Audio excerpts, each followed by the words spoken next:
नमस्कार, arise news में आपका स्वागत है। तो पेश है आज की अहम खबरें। झारखंड के लातेहार के बरियातू प्रखंड के भाट चतरा में स्वामी श्री मधुसूदनाचार्य जी महाराज के तत्वाधान में चल रहे श्री लक्ष्मी नारायण महायज्ञ में आज काशी के जगतगुरु निर्मल शास्त्री जी महाराज ने अपने प्रवचनों से भक्तों को अभिभूत कर दिया। आइए उस परमात्मा जो अखिल कोटि ब्रह्मांड नायक सच्चिदानंद श्रीमन नारायण है, उनकी कृपा हम सभी पर बरस रही है और उन्हीं की कृपा पात्र जिसको कहते हैं संत, क्योंकि जीवात्मा और परमात्मा के बीच में यदि कोई महात्मा न जब तक मिलता है तब तक उसे सत्संग का लाभ नहीं मिलता। तो हम सभी संतों के संग करने का ही ये फल है कि इतना बड़ा महान आयोजन आप सभी ग्रामीणवासी क्षेत्रवासी कर रहे हैं। तो आइए प्रेम से भाव से उस परमात्मा का नाम स्मरण करें, उसके बाद भगवद इच्छा।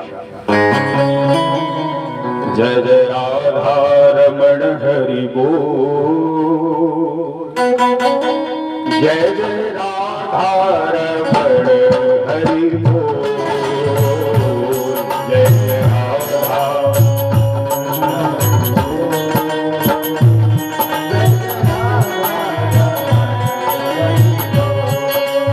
बोल, जय जय राधा रमण हरि बोल, जय जय राधा रमण हरि बोल, बोल बोल बोल बोल, जय जय राधा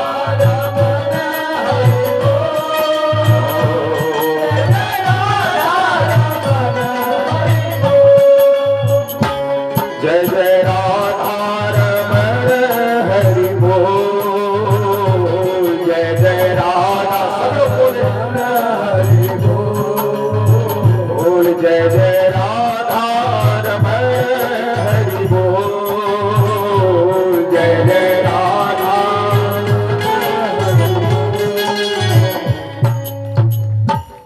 बहुत लोग तो ठंडी के चलते ऐसे कुछ बजा रहे हैं, बहुत लोग चादर के अंदर हाथ रख के सोच रहे हैं कि हिलाते रहेंगे तो स्वामी जी समझेंगे कि ताली बजा रहे हैं।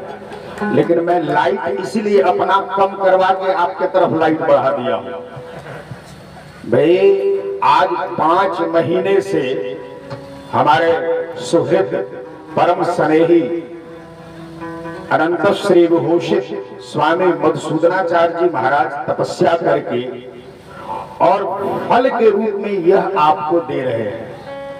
उसके बाद भी यदि भजन में आपका ताली बजाने का न मन करे, गाने का न मन करे, तो घर की रजाई छोड़कर यहाँ ठंडी में कुकुरने की क्या जरूरत है ना।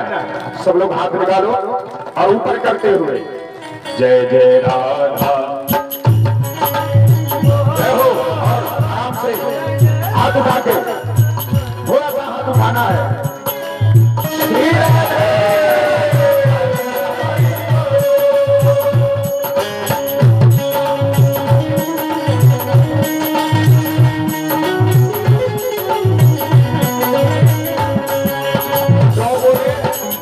कलयुग केवल नाम आधारा, कलयुग केवल नाम आधारा, सुमिर सुमिर नर उतरहि धारा।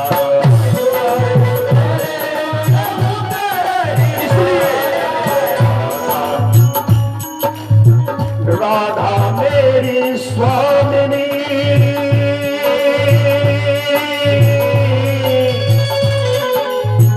मैं राधा को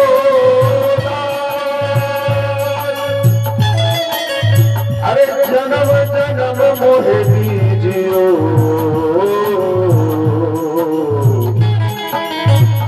वृंदावन को वास। जय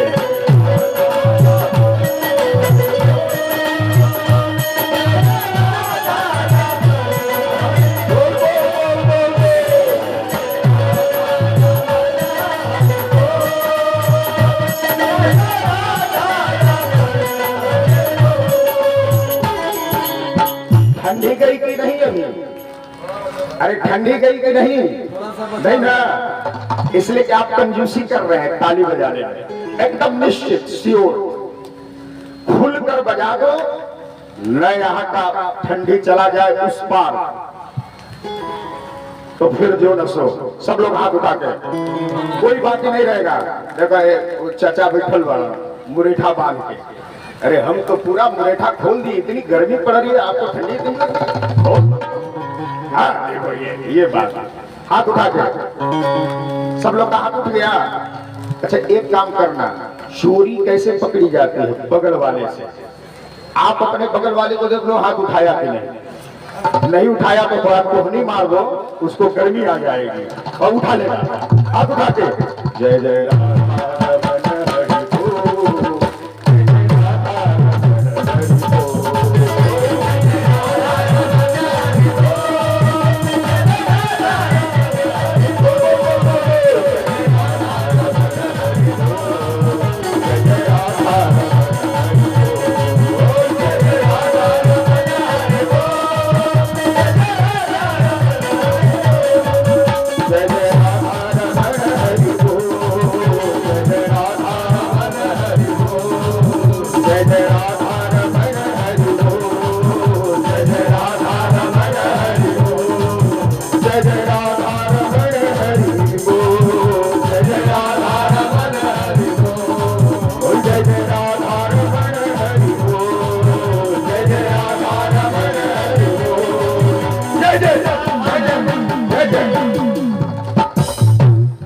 देखो बांस के उस लाइन में अभी वहां लाइट लगा है, कल सब व्यवस्था हो जाएगा, बता देता हूं। किसी की चोरी यहां नहीं चलेगी। ठाकुर जी का इतना नेत्र है, पूरे संसार को देखते हैं कि नहीं? विश्वास है ना? हम आप कितनों चोरी करें, हमसे छिप जाएगा, पति से छिप जाएगा, पत्नी से छिप जाएगा, बच्चे से, लेकिन ऊपर वाले से, इसलिए उससे डरो। हाथ उठा के सब लोग, पीछे वाली माताएं जो घूंघट में मार के खड़ी है, अरे यहाँ आई हो तो कुछ लेकर जाओ, खाली हाथ मत जाओ, अचरा में कुछ भर करके जाओ। यहाँ भगवती का स्थान है, आप जानते हो, इतनी शक्तिशाली है। हाथ उठा के हम श्री राधे बोलेंगे, हाथ सबका उठ जाने है। जय जय श्री राम, जय जय राधा, जय जय राधा, जय जय राधा, जय जय राधा। भगवान की जय। भगवान भाष्यकार श्री रामानुज स्वामी जी महाराज की जय। कांचित प्रतिवाद भयंकर श्री गादी स्वामी जी महाराज की जय। विश्ववंदन जगदाचार्य श्री त्रिदंडी स्वामी जी महाराज की जय। पूज्य योगी राय यतेंद्र स्वामी जी महाराज की जय। श्री बक्सर पीठाधीश्वर श्री स्वामी जी महाराज की जय। संत समाज की जय। यज्ञ प्रणेता स्वामी श्री मधुसूदनाचार्य स्वामी जी महाराज की जय। अपने अपने माता पिता की जय। अपने अपने गुरुदेव की जय। जय जय श्री राधे श्याम। हमें जो जीवन मिला है इसी के लिए मिला है। जब जीवात्मा गर्भ में आता है तो गर्भ जो है 24 नरकों में एक नरक है, और उसमें जीव जब आता है और मां के गर्भ में रहते हुए जब नाना प्रकार के कष्टों को सहता है, उस समय ज्यादातर माताएं खट्टी चीजों को खाती हैं, और खास करके बाजार में जाने वाले बाजार की गलत चीजों को, खट्टा मीठा नाना प्रकार की चीजों को खाने से जो रस बनता है वह उस जीव को कीड़ा के समान काटता है, कीड़ा बनकर काटता है। तो जीव वहां तड़पता है, और तड़पने के बाद भगवान से प्रार्थना करता है। भोजपुरी में आप सुने होंगे कि गर्भ में कौल कैला आप बाहर आके भूली गईला। सुने ना, गर्भ में जीव कवल करता है कि प्रभु इस नरक से जल्दी हमें बाहर कर। तो भगवान पहुंचकर कहते हैं बता बाहर जाएगा तो तू क्या करेगा? तो कहता है कि मैं आपका भजन करूंगा, आपका कीर्तन करूंगा, आपका पूजन करूंगा, आपका ध्यान करूंगा, आपकी कथा सुनूंगा। लेकिन जब संसार में वही जीव आता है तो संसार के चकाचौंध में, जैसे है ना, कहीं किसी प्रकार का लाइट, कहीं किसी प्रकार का लाइट, कहीं किसी प्रकार का लाइट, ऐसे ही संसार में जो भगवान की माया है, उस माया में वह जीवात्मा फंसकर भूल जाता है कि हम गर्भ में क्या कवल किए थे। तो नरक में जाने की बात तो छोड़ दो, वह संसार में रहते हुए नाना प्रकार के कष्टों को सहने लगता है।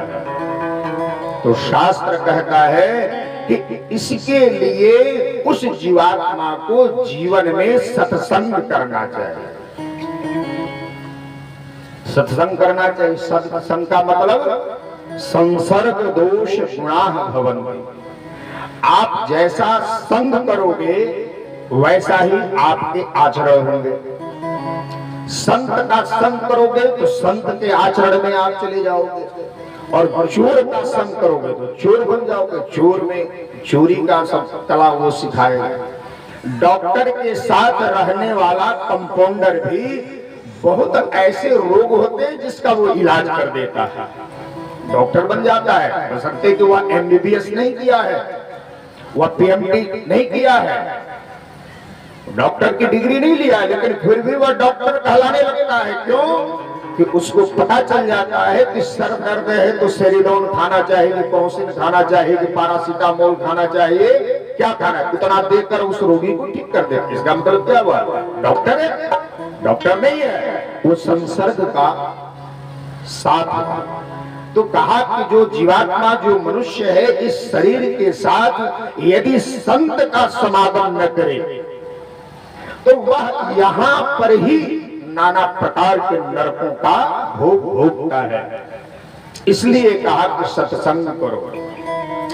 आज सत्संग का ही फल है। हमारे परम श्रद्धेय, हमारा सुहृद परम पूज्य मधुसूदनाचार्य स्वामी जी, जो यहाँ आपके यहाँ 5 महीने तक तपस्या करके और इस एक यज्ञ अनुष्ठान करके और बड़े बड़े संतों का पदार्पण यहाँ करवा रहे हैं, और इसी से ये भक्ति धारा, निर्मल की धारा, अविरल धारा प्रभावित हो रही है। यहाँ त्रिवेणी हो चुका है। सुबह में आप बड़े बड़े विद्वानों के साथ काशी, बक्सर, अयोध्या, हर जगह के विद्वानों के द्वारा मंत्रोच्चार और शुद्धता से सभी देवताओं, 33 कोटि देवताओं का आवाहन, पूजन सब चल रहा है। जिन यात्रा में भारी भीड़ थी, स्वामी जी बता रहे थे, हमने देखा भी, YouTube पर डले हुए। तो यह जो भक्ति है, यह जो संसर्ग है, यही संसर्ग आप लोगों को आज प्रथम भक्ति के चरण में लाकर खड़ा कर दिया। भागवत ने कहा कि श्रवणम कीर्तनम विष्णु स्मरणम पाद सेवनम अर्चनम वंदनम दास्यम साख्यमात्म निवेदनम। प्रथम भक्ति श्रवण कहा। और भक्ति कौन है? परमात्मा की पत्नी है। तो कहा कि जहां पत्नी रहेगी वहीं पर भगवान रहेंगे, जहां पत्नी रहेगी वहीं भगवान रहेंगे। तो भक्ति कहां रहती है? तो भागवत में जब भगवान इस धरोधाम की लीला करके जाने लगे अपने लोक में, तो नारद जी खड़े हो गए सामने हाथ जोड़कर और कहा कि महाराज, कलयुग आ रहा है और कलयुग में जीवात्मा जो होंगे, जो जीव होंगे, जो मनुष्य होंगे, नाना प्रकार के नरकों को भोग देंगे, दुखों को भोगेंगे। तो महाराज आप कहीं रहेंगे तभी ना उनका कल्याण होगा। आप कहां वास करोगे? तो भगवान कहते हैं कि नाहं वसामि वैकुंठे। क्या कहे कि नाहं वसामि वैकुंठे, नाहं वसामि वैकुंठे योगिनां हृदयेन च मद्भक्ता यत्र गायन्ति तत्र तिष्ठामि नारद। उसको यूज नहीं करना। क्या कहा? मैं आपको क्यों कीर्तन करवाया? आप सभी के हृदय में भगवान बसते हैं, लेकिन आपको विश्वास नहीं है। कहा कि नाहं वसामि वैकुंठे, मैं वैकुंठ में वास नहीं करता नारद। तो नारद जी ने कहा कहां रहते हैं प्रभु? योगियों के हृदय में। जो योगी हिमालय की कंदराओं में बैठकर जन्म जन्मांतर तक कई वर्षों तक तपस्या ओम करते हुए बैठे रहते हैं, आपके मूल मंत्र को जपते रहते हैं, उनके पास कहा कि नहीं, योगिनाम हृदय च, योगियों के हृदय में भी वास नहीं करता। तो महाराज कहा कि कलियुग में मद्भक्ता यत्र गायन्ति, मेरे भक्त जहां मेरी कथा श्रवण करते हैं, मेरे भक्त जहां ताली बजाकर मेरा कीर्तन करते हैं, पूजन करते हैं, उन्हीं भक्तों के हृदय में मेरा वास है। बोलो भक्तवत्सल भगवान की। नहीं समझ में आया? समझ में आया कि नहीं? भगवान कहां वास करते हैं? भक्तों के हृदय में। दूसरा प्रमाण, तो भगवान का वास आपके हृदय में हो गया। और दूसरा, उनकी जो पत्नी है भक्ति, जिसके कारण ही परमात्मा मिलते हैं। चाहे मीरा हो, मेरे तो गिरधर गोपाल दूसरों न कोई। मीरा ने कहा ना अपनी भक्ति में,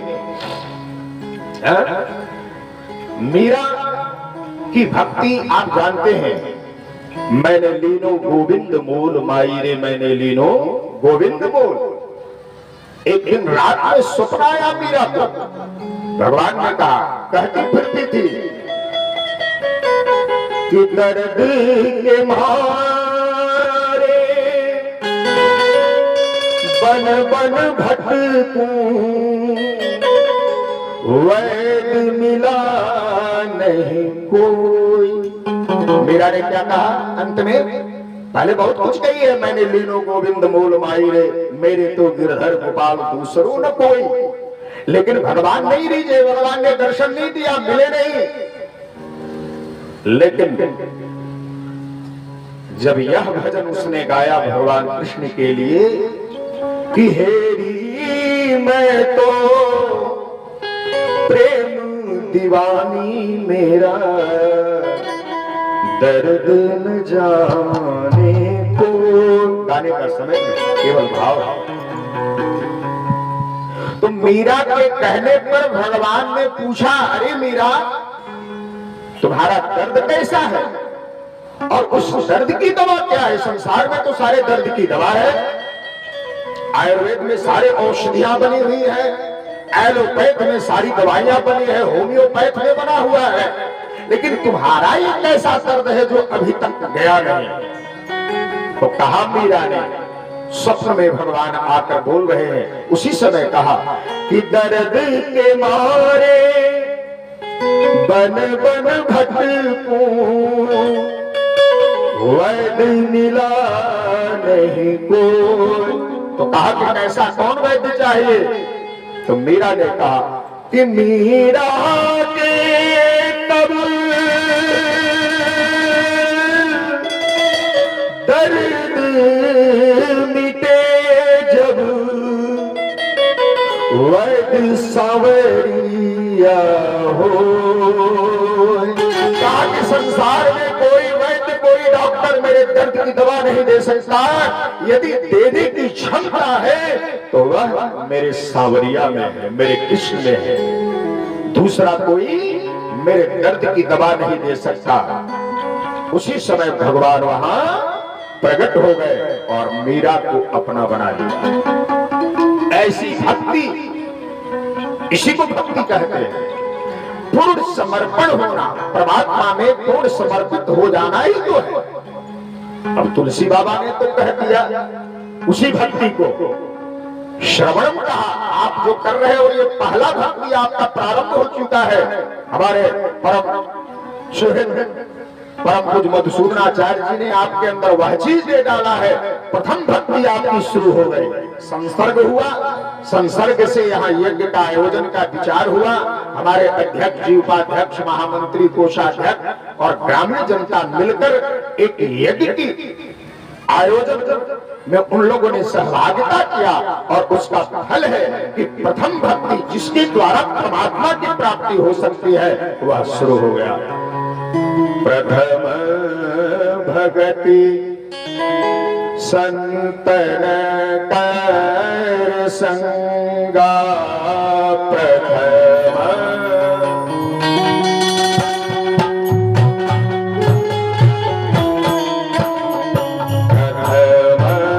भगति संतन कर संगा, प्रथम भगति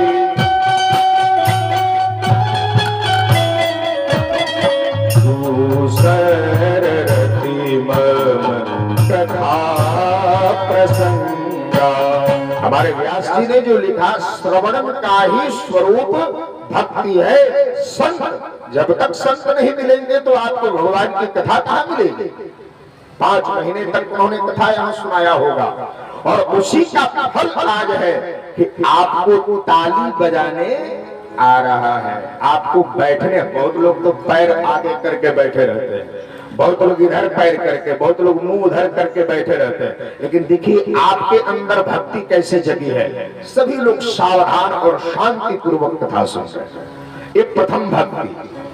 तो कहा कि भक्ति जो परमात्मा को प्राप्त कराने की क्षमता है, उसका भी स्थान भक्तों के हृदय में ही बताया। क्या कहा? जब भक्ति अपने वृद्धावस्था को प्राप्त ज्ञान और वैराग्य को लेकर जमुना किनारे पड़ी हुई थी। कलियुग का प्रभाव देखो, मां युवावस्था, युवती और ज्ञान वैराग्य दोनों पुत्र की अवस्था में पड़े हुए हैं। और यह जब नारद जी ने देखा आश्चर्यचकित हो गए और देखने के बाद जब परिचय हुआ तो भक्ति ने हाथ जोड़कर कहा कि महाराज आप भक्ति के ऋषि हैं, आपके द्वारा भगवान की प्रतिष्ठा होती है, आप उनकी भक्ति में तल्लीन रहते हैं, हमेशा नारायण नारायण करते रहते हैं। कैसे नारद जी करते हैं? श्रीमन नारायण नारायण नारायण श्रीमन नारायण।